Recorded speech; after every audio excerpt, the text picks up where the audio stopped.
So I want to read our real life love scenario. So this is digging into technology and the technology that we use on a daily basis. And I talked about that evolution. And now we're talking about how that has impacted dating. So there's a popular dating app by the name of Tinder. I know it's popular and I know it's been around for a long time because I used it when I was single. And that was some time ago. Yeah. But there was a study that came out via NBC News that said nearly 2/3 of Tinder users surveyed said that they are already in a relationship. Some of them were married while they were using the app.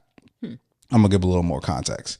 Half of nearly 1,400 Tinder users surveyed said that they weren't interested in actually finding dates, according to research published last month. The study reported that many choose to stay active on the dating apps even if they aren't looking for dates or hookups for the same reason they use social media. The platforms have become similar sources of entertainment and social connection while providing users with the confidence boost that comes with collecting likes and matches. Study co-author Germano Vera Perez. Okay. I'm sure I butchered that. Obviously, I'm not. I'm gonna butcher this next university too. A data scientist and professor professor of psychology from the University of Picardy, a place in France. I'm sitting over here like, what is that? Are you looking at it too? Yeah. The places in France. It's a university. It's a very smart scientist of psychology at a school in France. We're just gonna leave it there. Said that dynamic results in a game of deception. Those who genuinely want real life connections have a lower probability of finding success. He said because fewer users are there with the same objective. So I thought this was interesting. Yeah. Because Rhonda and I had a little moment when we last taped our show to where we were just going through one of the apps and just like It was I was helping her. I was assisting her with the swipe left or selections. swipe no, or right, Yeah. and How many did we look through roughly? we'll roughly maybe like 8 to 10, Okay. And how many did we swipe yes on? maybe like 1 or Yeah, 2. I think it was 2. Yeah. Yeah.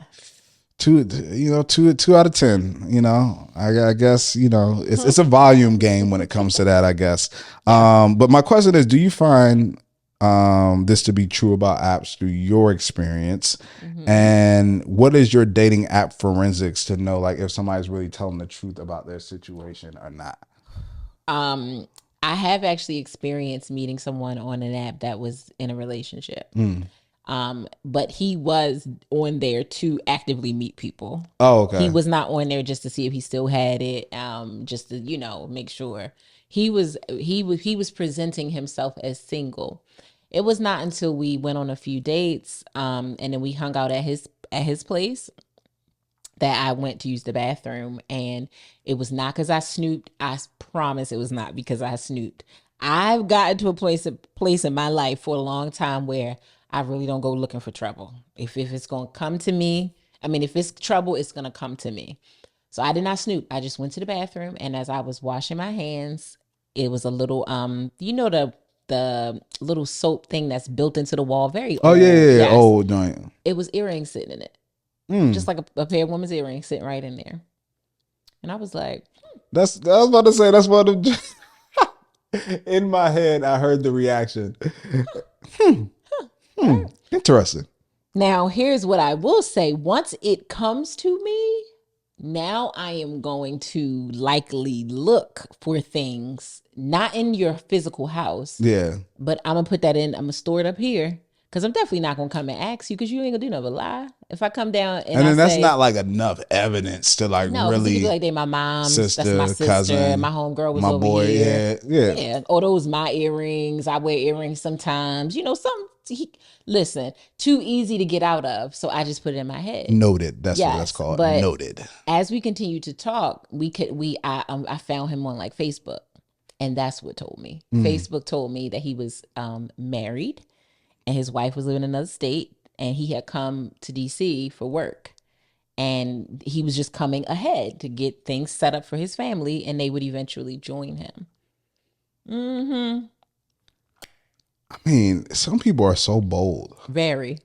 to like, Because it was not hard. I didn't have to do much to find this out. but still, like, it's just no, like, not saying that there's respect in cheating, but like, if I were to ever do it, which I would never do, but if I were like doing it in the same house that my wife and I will be living in, The house that she comes to when she's here, because that's that's why her earrings are in here. that's insane. Insane. Like it would have to be like I would feel like I would need to distance it like completely Yes. from any part of my life to like, and then to put yourself on Tinder as if like With his real name, like he didn't use like a little fake name or anything. It's his real maybe name. that was old boy from last episode who said Shorty wasn't gonna leave him.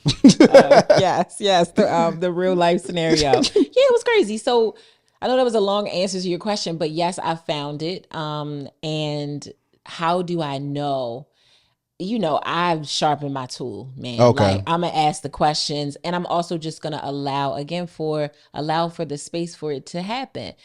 People who are really committed to being manipulative will find a way. People who are very committed to hiding things or burying things or making it look like they're single when they're really in a relationship, some people you're not going to be able to figure it out until you know. Yeah. But most people aren't that committed to hiding it, and so it won't be hard. There'll be crumbs. There'll be breadcrumbs from the use of their phone, like how they use the phone, when they're available, when they're not available. If every single time, every single day, they always going to bed, or you can't get in touch with them after like 6 p.m. and they get off at 5, and then they don't reappear until the next day.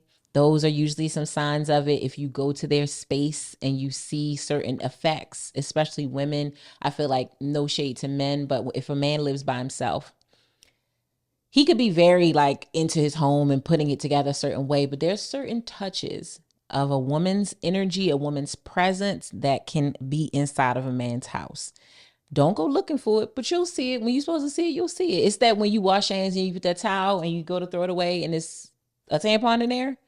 Yeah, with he don't use those. You know what I'm saying? So I mean, He didn't know it was in there. He had changed that trash and like, or maybe he does, and he's trans. Listen, that man don't even use that bathroom. He used the one in his room, so he ain't been in there and changed that trash in about 3 weeks. Exactly. I think you ask certain questions, and then I'm not ashamed to say that for my own safety, there are times that I will look up somebody once I like know their full name.